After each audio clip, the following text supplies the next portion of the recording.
En nuestra catequesis del día de hoy, Miqueas capítulo 5 de los versículos 1 al 4 dice: Rodéate ahora de muros, hija de guerreros, nos han sitiado.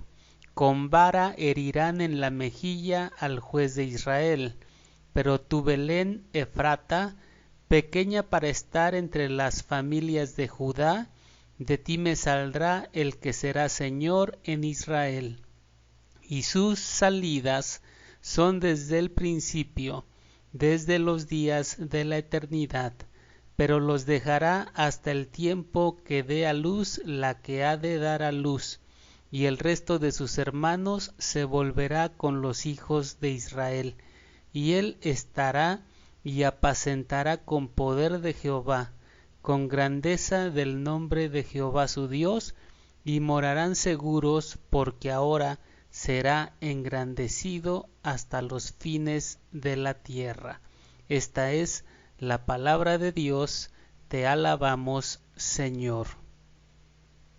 En el contexto de esta profecía, Miqueas habla de una situación difícil que vive el pueblo de Judá. Sus muros están sitiados y su juez o gobernante está siendo herido en la mejilla. El verbo herir está en causativo.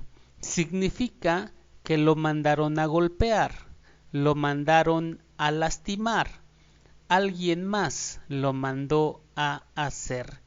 Desde luego que quien hace esto es el rey del pueblo que está queriendo invadir al pueblo de Judá. La palabra mejilla y quijada en hebreo se dicen igual, y herir a alguien en la mejilla es lo mismo que golpearlo en la quijada. Es la expresión que utiliza el salmista en el Salmo 3 cuando dice: Tú heriste a todos mis enemigos en la mejilla, los dientes de los perversos quebrantaste. En este salmo el verbo herir aparece en intensivo. Dios le dio un golpe tan fuerte en la mandíbula a los enemigos del salmista que les rompió los dientes.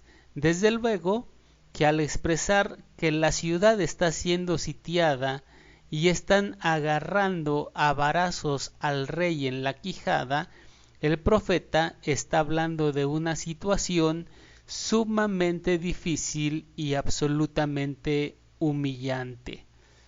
Después de que describe esta situación tan difícil y tan humillante para el pueblo de Judá, el profeta comienza a hacer una hermosa promesa sobre la venida de un nuevo gobernante. El rey David procedía de Belén.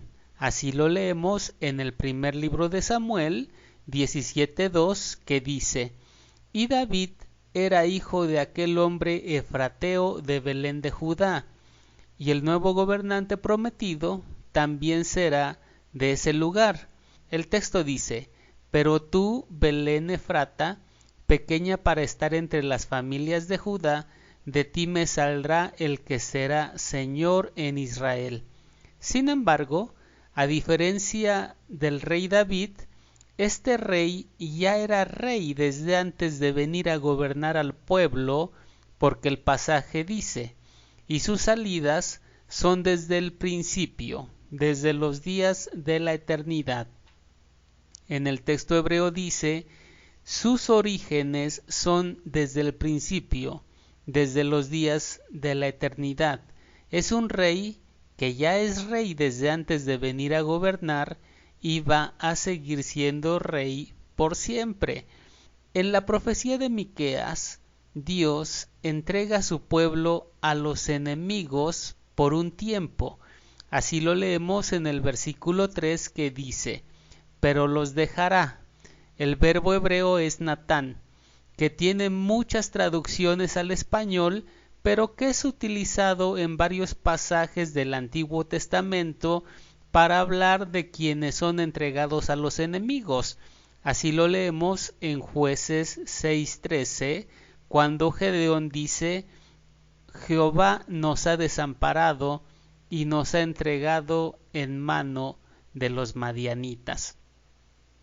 Pero según la profecía de Miqueas, esta entrega que Dios hace de su pueblo solo durará poco tiempo, durará hasta que una mujer dé a luz. La segunda parte del versículo 3 dice: los dejará hasta el tiempo que dé a luz la que ha de dar a luz. Es la misma idea que aparece en el libro de Isaías, en el capítulo 7, cuando las cosas están muy difíciles para Judá debido a una alianza entre Siria y el reino del norte. Pero Dios promete que eso solo durará hasta que la Virgen dé a luz a un niño y se le ponga por nombre Emmanuel. Después de que el niño nazca, un remanente de Israel regresará. El texto dice: el resto de sus hermanos se volverá con los hijos de Israel. Muy probablemente la profecía es una referencia al regreso físico del cautiverio al que fueron llevados los reinos del norte y del sur. Pero la palabra volver, que en hebreo también significa convertirse, contiene una referencia a la manera en la que el pueblo regresa. El nuevo rey que viene permanecerá firme. El verbo que Reina Valera tradujo como él estará, en hebreo es amat, que significa levantarse, permanecer o estar firme. Además de permanecer firme, el nuevo rey apacienta. Más literalmente, el verbo debería traducirse como pastorea. La manera en la que pastorea es con el poder y la grandeza misma de Dios. Como consecuencia del pastorado que realiza el nuevo rey, todo el pueblo vive seguro.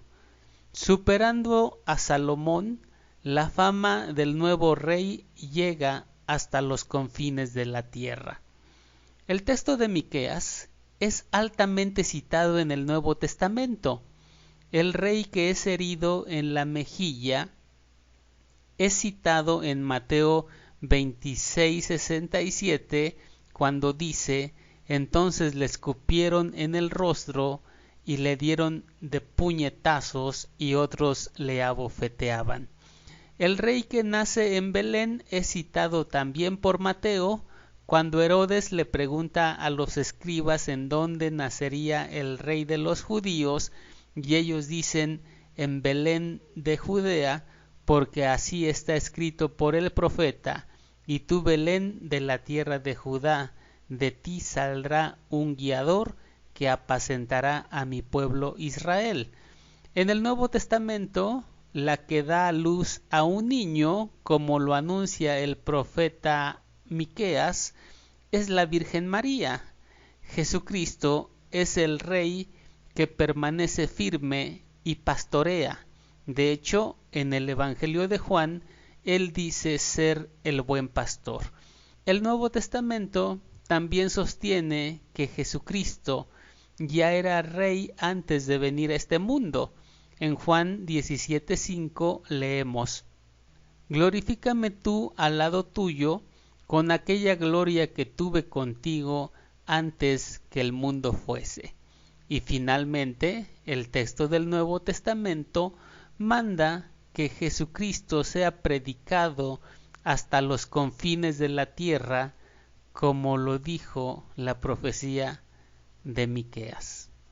Que la paz de Dios, que sobrepasa todo entendimiento, guarde nuestros corazones y nuestros pensamientos en Cristo Jesús. Amén.